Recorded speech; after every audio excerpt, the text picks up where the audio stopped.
అంటే ఇప్పుడు cadre accept చేస్తుందా? పవన్ కళ్యాణ్ యాక్సెప్ట్ చేస్తాడు, ఓకే. నేను ముఖ్యమంత్రి అవ్వకపోయినా పర్లేదు, లోకేష్ని ముఖ్యమంత్రి చేయండి, లేదంటే ఇంకొకరిని ముఖ్యమంత్రి చేయండి అంటే ఓకే. పవన్ కళ్యాణ్ యాక్సెప్ట్ చేస్తారు, క్యాడర్ యాక్సెప్ట్ చేయాలి కదా, అక్కడ ఉన్నటువంటి వ్యక్తులు యాక్సెప్ట్ చేయాలి కదా.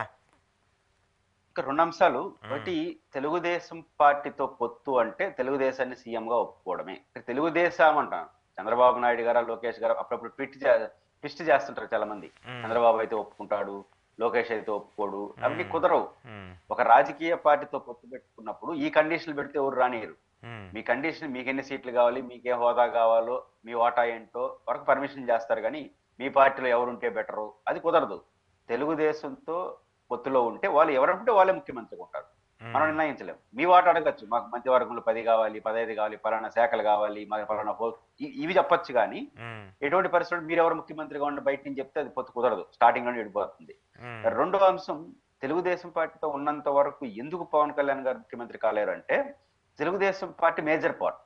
ఓకే. లోకేష్ చంద్రబాబు గారు ఇంపార్టెంట్ కాదు, అది మేజర్ పార్టీ. ఉమ్, మేజర్ పార్టీ నుంచి ముఖ్యమంత్రి అవుతారు కానీ మైనార్ పార్టీ నుంచి ఎట్లా అవుతారు? ఉమ్, అది కుదరని పని. కాబట్టి ఇంతవరకు రాజకీయాలు వాడు జరగలేదు. ఒకసారి బీహార్ లో నితీష్ కుమార్ కు బీజేపీ ఆఫర్ చేసింది. ఉమ్, బీజేపీ నితీష్ కుమార్ గారు కలిసి పోటీ చేసినప్పుడు బీజేపీకి ఎక్కువ సీట్లు వచ్చినాయి. ఉమ్, నితీష్ కుమార్ గారి కన్నా ముందు అన్న ఎక్కువ సీట్లు వచ్చినాయి. అయినా నితీష్ కుమార్ ని ముఖ్యమంత్రిని చేసినారు కదా, ఒక లాజిక్ ఉంది. అది ఏంటంటే, ఎన్నికల ముందే చెప్పారు, ఇద్దరు సమానం పోటీ చేసినారు, ఉమ్, మనం ఎవరు గెలిచినా మీరే ముఖ్యమంత్రి అన్నారు. సరి సమానంగా పోటీ. ఇప్పుడు ఇది ఆంధ్రప్రదేశ్ తెలుగుదేశం జనసేన కూడా 175కి 80 ఇట్లా ఉమ్, పోటీ చేస్తే 80-90 అట్లా దగ్గర దగ్గర పోటీ చేసినప్పుడు ముఖ్యమంత్రి అడ్జస్ట్. ఉమ్, వాళ్ళేమో 150 దగ్గర పోటీ చేసి మనం 20 దగ్గర పోటీ చేస్తే, కాబట్టి మేజర్ రాజకీయ పార్టీగా తెలుగుదేశం ఉంది కాబట్టి ఆ పార్టీతో కలిసి ఉన్నంత కాలం ఏ పార్టీ అయినా, జనసేన కావచ్చు, ఇంకో పార్టీ ముఖ్యమంత్రి అనేది చర్చనీయాంశం కాదు. తెలుగుదేశం ఎవరంటే వాళ్ళే అవుతారు, లోకేష్ గారు, చంద్రబాబు వాళ్ళ అంతర్గత. ఉమ్. కాబట్టి చంద్రబాబు గారు ఆ విషయం ఆలోచించాలి. కాబట్టి చంద్రబాబు నాయుడు గారు లోకేష్ గారు కలిసి ఉన్నారు కాబట్టి ఉంటారు. మీరు క్యాడర్ ఒప్పుకుంటారా ఒప్పుకోరా? క్యాడర్ అనే దానికి ప్రాతిపదిక ఏముంది? ఇప్పుడు ఉమ్. ఒప్పుకుంటే ఒప్పుకోకపోతే, ఇప్పుడు నాతో ఉండేవాళ్ళు నాతో పార్టీతో ఉంటారు. ఇప్పుడు ఒప్పుకోకపోతే జగన్ గారు ఓట్లు కొన్ని నిర్ణయాలు కొన్ని ఒప్పుకోరు ఏం ఒప్పుకోకపోతే గెలవాలి చేస్తారు? కదా. ఒప్పుకోకపోతే పవన్ కళ్యాణ్ గారు గెలవాలి కదా. నెక్స్ట్ యాక్సెప్ట్ చేసేది ఓట్లు పడాలన్నా, సీట్లు గెలవాలన్నా కూడా క్యాడరే కదా ముఖ్యము, పార్టీకి సంబంధించిన వ్యక్తులే కదా ముఖ్యము. మనం చూసాం కదా, మనం చిన్న ఎగ్జాంపుల్ వైసీపీకి సంబంధించి ఇష్టం లేని వ్యక్తులను పెట్టినందుకే 80 మందిని మార్చినప్పటికే జగన్మోహన్ రెడ్డికి ఎలాంటి రిజల్ట్ వచ్చిందో అర్థమైపోయింది కదా. అక్కడ ప్రజల యాక్సెప్టెన్సీ లేకుండా పార్టీలు గెలిచే పరిస్థితులు అయితే ఇప్పుడు లేవు కదా. అంటే ప్రజల యాక్సెప్టెన్స్ అనేది ఎట్లా వస్తుంది? ఇప్పుడు ఇప్పుడు మన పవన్ కళ్యాణ్ గారు, ఆయన కూడా ఒక లెక్క చెప్తారు కదా ఉమ్, పార్టీ శ్రేణులకి. ఒంటరిగా పోటీ చేస్తే ఏమైంది ఉమ్, మనకు కళ్ళ ముందు కనిపిస్తా ఉంది. అవును. తెలుగుదేశంలో ఉమ్, కలిసి పోటీ చేస్తే ఏమైంది అది కూడా కళ్ళ ముందు కనిపిస్తా ఉంది. కలిసి ఉమ్, పోటీ చేసినప్పుడు వాళ్ళు 21-21 స్ట్రైక్ రేట్ సాధించారు. ఉమ్, కానీ ఒంటరిగా పోటీ చేస్తే అధ్యక్షుడే ఓడిపోయినాడు. ఉమ్, ఉమ్, కాబట్టి ఉమ్, రేపు మళ్ళీ ఒంటరిగా పోటీ, తెలుగుదేశం పార్టీతో ఉంటే వాళ్ళే ముఖ్యమంత్రి కావాలి. ఉమ్. ముఖ్యమంత్రి అనే షరతు కానీ తెలుగుదేశం కానీ జనసేన పెడితే నీతో మాకు పోతే వద్దంటారు ఓకే. క్లియర్ గా. ఉమ్, లోకేష్ గారు ఏమన్నారు, 2019లో 24లో తెలుగుదేశం గెలుస్తుందా గెలవదా అని అందరూ అనుకున్నారు. అవును. ఆ సమయంలో కూడా లోకేష్ ఏమన్నాడు, అసలు మన ముఖ్యమంత్రి పొత్తే అనేది చర్చ, వద్దన్నాడు ఆయన.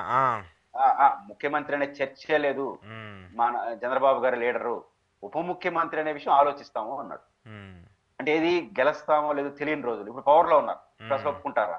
కానీ ముఖ్యమంత్రి అనే చర్చే రానిరు. ఉమ్, రానినప్పుడు మీరు పొత్తు పెట్టుకోవాలనుకుంటే ముఖ్యమంత్రి చర్చ రానియకూడదు. వద్దు ఓకే. అనుకుంటే, చర్చ రాదలుచుకుంటే వెళ్ళిపోవచ్చు, బయట వెళ్ళిపోవచ్చు, లేకపోతే బయట ఒంటరిగా పోటీ చేయొచ్చు. ఉమ్, ఒంటరిగా పోటీ చేస్తే ఏమవుతుంది? పవన్ కళ్యాణ్ గారు ఒంటరిగా పోటీ చేసి, చంద్రబాబు గారు ఒంటరిగా పోటీ చేస్తే తెలుగుదేశం గెలవకపోవచ్చు, మీరు గెలవకపోవచ్చు, తెలుగుదేశం గెలవకపోవచ్చు, అది మొత్తం మొత్తం పోతారు కదా. అవును. మీరైతే గెలవరు కదా, వాళ్ళైతే ఉమ్, గెలవరు కదా, ఇట్లా ఉమ్, చర్చ వస్తుంది. కాబట్టి కలిసి ఉంటే ఇద్దరు గెలుస్తాం, ఓడిపోతే ఇద్దరు ఓడిపోతారు. ఓకే. కాబట్టి ఒంటరిగా పోటీ చేస్తే తెలుగుదేశం పార్టీ ఓడిపోతుంది, ఇంకా పార్టీ గెలవదు, మన వల్లనే గెలుస్తున్న పరిస్థితి ఉంటే అప్పుడు పవన్ కళ్యాణ్ గారి మాట నిలబడుతుంది. ఉమ్, అలా కాకుండా తోడు అవుతారు, వాళ్ళ తోడు మనకు అవుతుంది, పరస్పరం ఇద్దరికి ఉపయోగం అనుకున్నప్పుడు అడ్జస్ట్ కాక తప్పదు. కాబట్టి అంత అడ్జస్ట్ కాలేనంత కేడర్ ఎవరు ఉంటారు?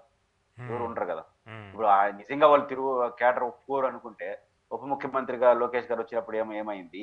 ఉమ్. తర్వాత అదే లోకేష్ గారు ఏమన్నారు, తిరుమల లడ్డుకి సంబంధించి ఇంకో దాంట్లో పవన్ కళ్యాణ్ గారు వ్యాఖ్యలు చేస్తే ఏమన్నారు, అది అది మా ఆయన పార్టీకి సంబంధించింది కాదన్నాడా?